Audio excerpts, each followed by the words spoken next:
Olá, meu nome é Verônica. Eu fui diagnosticada recentemente com uma doença desmielinizante, mielite transversa por esclerose múltipla de surto-remissão. É uma doença crônica autoimune, ainda não há cura, mas já existem diversos tratamentos eficazes com o avanço da ciência e da medicina, no qual pode proporcionar para o seu paciente uma condição de vida normal. E hoje eu vim falar um pouquinho sobre ela com vocês. Antes de falar aqui para vocês alguns sintomas do que eu já estava sentindo, bem antes de eu ser diagnosticada, mas que eu não fazia ideia que eles faziam parte do meu diagnóstico. Achava que era só cansaço da época, do excesso de trabalho e tudo mais. Vou dar uma pincelada para vocês sobre a esclerose. A esclerose múltipla, ela não tem cura ainda, mas existem diversos tratamentos eficazes, onde pode dar a condição do seu paciente ter uma vida normal após o diagnóstico. É uma doença rara, onde temos diagnósticos em torno de 40 mil no Brasil. Entre eles, o maior número de afetados são as mulheres. Mulheres brancas, jovens adultos de 20 a 40 anos. Não existe ainda uma causa específica no qual que a gente pode dizer, isso daqui vai lhe dar uma esclerose múltipla. Ainda está em estudo, a medicina está avançando. Não existe ainda um motivo que possa ser bem claro e falar, olha, isso daqui, né? Mas tem estudos e espero que em breve a gente tenha cura. Já existem tratamentos que paralisam a doença, evitando que ela possa progredir. Não é uma doença transmissível, tá, gente? Por favor, vão pesquisar, não tenham preconceito, não tenham medo de perguntar, não tenham vergonha. Eu tô aqui porque eu não tive vergonha, não tive medo. E então, não sei muito ainda, né? Como eu disse, fazem apenas 6 dias que eu aprendendo. Tenho muitas dúvidas. Existem várias formas, vários diagnósticos de esclerose, né? Existem outras, não é uma única esclerose múltipla. Então, é normal a gente ter dúvidas. Eu tô aprendendo ainda. E, bom, é isso. Agora eu queria falar um pouquinho para vocês, para servir de alerta, ou se caso você que se identifica, você que já foi diagnosticado, a gente poder trocar essa experiência, né, saber se foi a mesma coisa com vocês, enfim. Os primeiros sinais que eu já havia sentindo, que eu já estava sentindo, mas que naquela época eu não sabia que isso fazia parte dos sintomas da esclerose múltipla. Para mim era somente reflexo de uma carga de trabalho estressante, exaustiva, mãe solo, trabalhando, fazendo tudo sozinha, sobrecarregada. Bom, um dos meus primeiros sintomas que eu comecei a sentir foi mais ou menos em 2023, que foi as vistas embaçadas, né? Eu sentia muito a minha vista cansada. Eu trabalhava até muito tarde, eu trabalhava como hostess, né? Fazia eventos, recepção, então às vezes eu saía de casa, às vezes 5 horas da manhã e chegava só 1 hora da manhã, eu emendava um trabalho no outro, então eu sentia muito minha vista cansada, ressecada, embaçada, então eu forçava muito assim a vista, me dava muita dor de cabeça atrás dos olhos, e então eu achava que isso era cansaço, eu achava até que pudesse ser uma sinusite, porque eu morava, antes de eu voltar para São Paulo, eu estava morando no interior. E São Paulo, aqui o ar é muito úmido, muito poluído. Então, eu na hora achei que era coisas assim. Mas já era um sintoma. Com isso também, eu tive muitas dores de cabeça, similares a enxaquecas, que eu tinha que ficar no total escuro. Total. Parecia que eu ia morrer, que tudo rodava, doía muito, e eu achava que era enxaqueca. Isso aconteceu por uns 3, 4 dias consecutivos, e depois passou. Depois, o outro fator foi uma dor na lombar.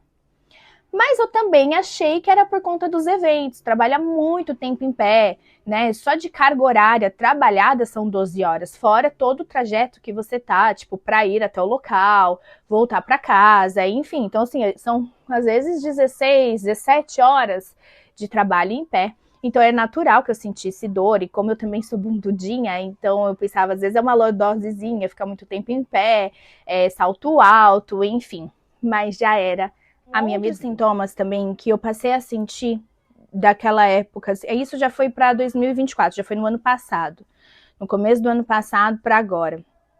formigamento nas mãos. Mas era uma coisa meio que assim, ó, se eu ficasse muito tempo sentada numa posição, formigava as mãos e ia daqui dos braços e ia formigando, aquela sensação como se eu tivesse dormido em cima das mãos, sabe?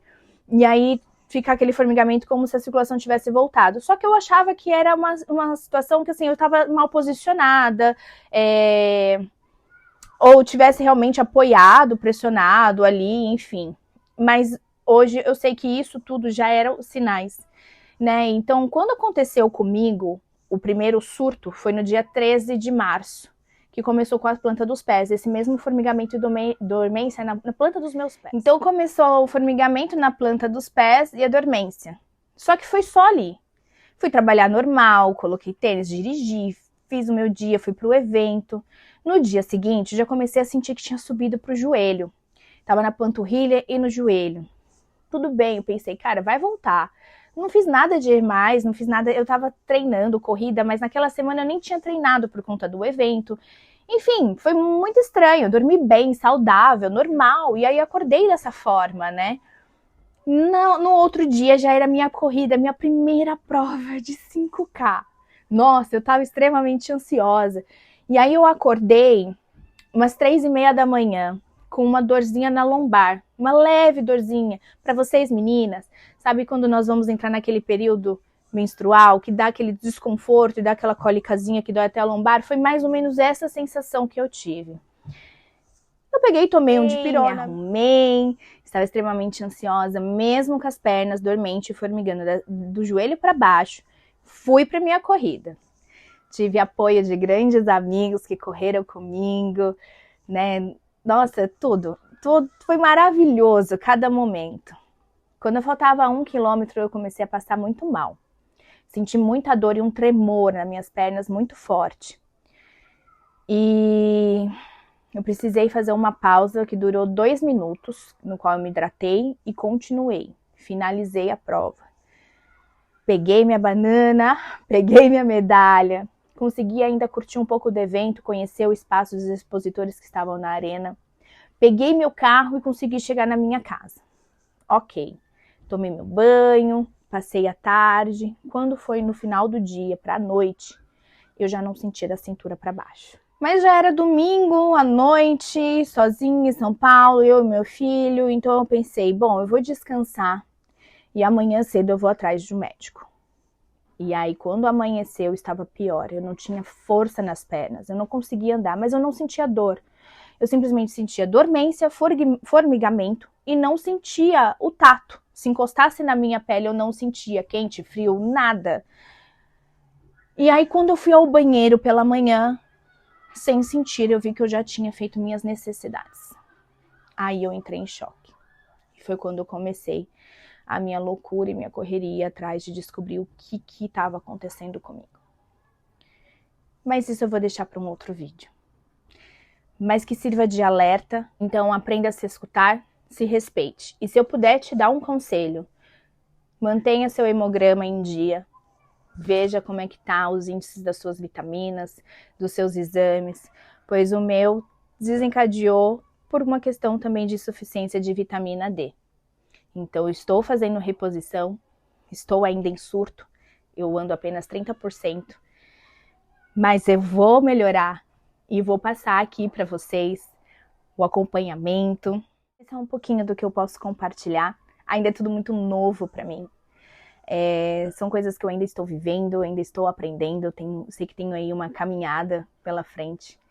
Vai dar tudo certo, o apoio e a mensagem de vocês são fundamentais e eu espero poder fazer isso para outras pessoas que estão chegando agora também. Sintam-se abraçadas e acolhidas, não se desesperem, vai dar certo. E juntos nós somos mais fortes. Contem comigo e eu conto com vocês. E me acompanhem, que aí eu vou estar escrevendo aí sobre essa minha crônica. Um beijo, fiquem com Deus.